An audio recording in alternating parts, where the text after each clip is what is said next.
Iran is playing Russia and the United States and the international community for fools in the Syrian Civil War. This is today's after-action report on the Trump-Russian ceasefire in Syria.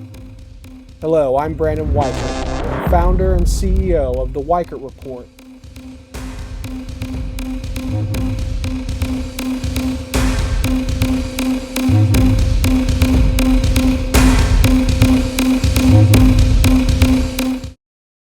As some of you may know, last week I wrote a piece at the Weichert Report entitled Russia and Iran, What Gives?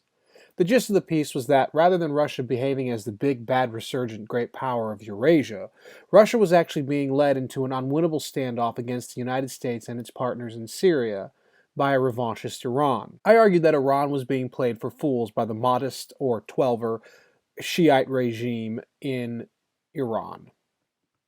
The Iranians are using Russia to push back American power in the region so as to prevent the United States from ridding the region of Bashar al-Assad, a key partner for the Iranians in the region. Should the United States succeed in toppling Assad, the leader of Syria, the Iranian position will be threatened, and the U.S. and its regional partners will be one step closer to placing Iran back in its proverbial box. The Iranians need Russian power to protect its interests and create enough instability in the wider region for them to reach out and take control of the Shia Crescent, the swath of territory extending from Iran through Iraq and Syria into Lebanon and out toward the Mediterranean Sea. The Shiite Crescent also encompasses Shiite minority communities in places like Afghanistan, Saudi Arabia, Yemen, and elsewhere in the region. But the main focus for now is the ancient caravan routes connecting the Levant, that's the region containing Syria, Lebanon, and Israel, for instance, with Iran. Plus, by expanding their power into this zone, the Iranians can directly threaten Israel, their longtime rival, and one of the key components of the Iranian regime's ideology, the modest ideology, is death to America, the big Satan, and, of course, death to Israel, little Satan. They're serious about this. They really want to annihilate Israel. It's not just rhetoric. Yesterday in Astana, Kazakhstan, the working group of power brokers representing Russia, Iran, and Turkey failed to come to a deal over the deconfliction zones in a post-Civil War Syria. Meanwhile, President Donald J. Trump reached a tentative ceasefire agreement with Russian President Vladimir Putin. It was a highly successful meeting for President Trump, who many doubted would be able to get the Russians to move in a favorable direction on much of anything. He proved them wrong. However, even as President Trump, along with the Israelis and the Jordanians, two erstwhile American partners in the region, touted the tentative ceasefire and deconfliction agreement in Syria, Assad-backed forces doubled down on their offensive operations in Syria's southern region. Also, Iranian forces continued on their offensives along Israel's border. It should be made abundantly clear to both Putin and the world that despite their nuclear arsenal and the viciousness with which the Russian armed forces fight, the Iranians are the real stumbling block to peace. Point in fact, the Iranians are not ready for the civil war to end. They do not yet want Russia to begin drawing its forces down in the region, not until the Iranian strategic position in Syria is secured, which right now it is not. It is tenuous at best. For his part, Syria's strongman Bashar al-Assad is happy to go along with Iran, since Assad realizes that he owes his entire existence to the Iranians, and to a lesser extent Russia, but it is primarily Iran that he owes his existence to. Indeed, large portions of Syria are now essentially a quasi-colony of Iran. So long as Iran covets territory it does not yet fully control in Syria, neither the Astana nor the Trump-Putin ceasefires will move forward. In the interregnum, the Syrian Civil War, which has created Europe's worst refugee crisis since the Second World War, and has claimed over 320,000 Syrian lives, while also destabilizing the entire region and brought the United States and the Russian Federation closer to war, will continue on. While the United States should be seeking more amicable, stable relations with the Russians, and one would hope that the Russians recognize the mutual threat we both face in jihadist networks like ISIS, the Trump administration must recognize that the key to resolving the Syrian civil war is in Iran. Toward that end, the Trump administration should move forward with a degree of skepticism that its tentative deal with Russia will actually yield a true ceasefire, since previous ceasefires have rarely been respected.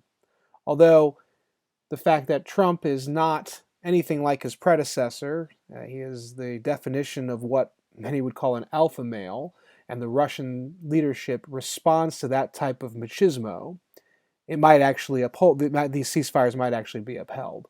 But that is tenuous for now, that assumption.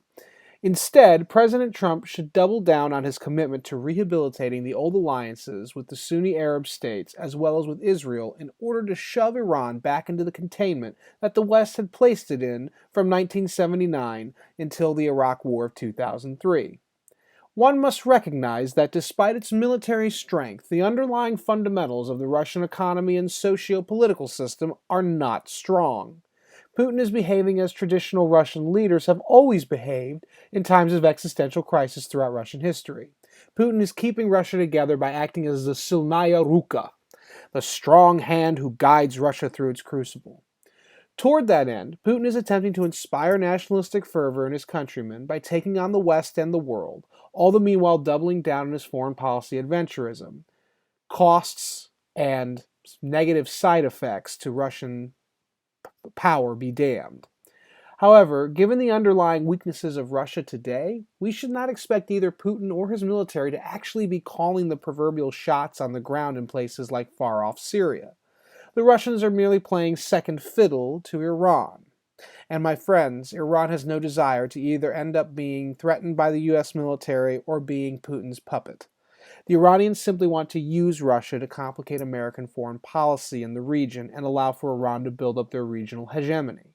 Once the Iranians achieve their objective of regional hegemony, which includes acquiring a nuclear arsenal, which they already have a rudimentary capability, the Iranians will be as ambivalent toward Russian power as they are toward American power. The Iranians are playing Putin for a useful infidel. Thus far, he's been inclined to help them. As Putin continues to seek a graceful exit from Syria, and as he continues to be blocked by his supposed allies, the Iranians, my greatest hope is that the Trump administration offers Putin a sweetheart deal that forces him to simply abandon his position in Syria and leave the Iranians twisting in the wind before they can finalize their revanchist plan for the Middle East. The fact is, Russian national interests are not in Syria. They are, quite frankly, in the Baltic states. They are in Ukraine. And as Hall Gardner wrote in the second edition of American Affairs Journal, there is a deal to be had with the Russians over Crimea and Ukraine. And we should be looking to talk with them about this fact, and maybe even dangling the possibility of lifting some or all of the sanctions in order to coax the Russians to simply stop intervening in Syria. While the Iranians are playing the Russians, they really do need Russian military power and geopolitical influence to push the Americans back.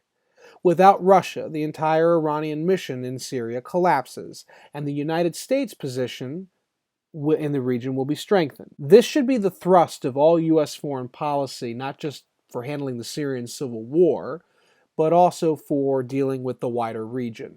Iran must be contained again. The old alliances that America once had must be rehabilitated fully. We must recognize the Shiite-Sunni divide is governing all geopolitical matters in this region, and we should play on that fact. We should no longer try to run away from the religious factor.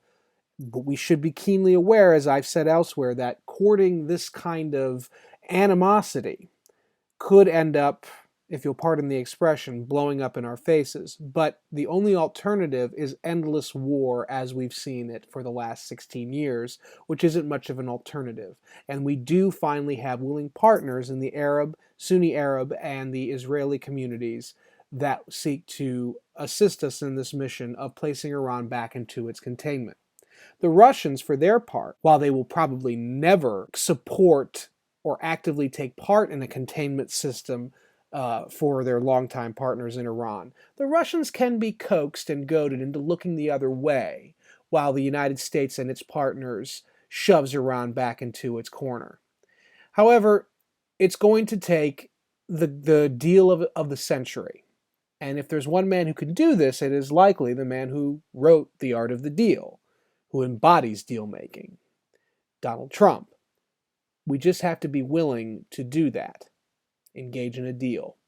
a sizable one. So whether or not we actually end up doing that is up in the air. Time will tell if the United States can induce Russia to gracefully exit Syria and abandon their users in Iran. But I do think that time is on the United States' side in this regard, and the Russians are not interested in becoming another failed Middle Eastern power the way that previous empires have gone. We shall see where this goes.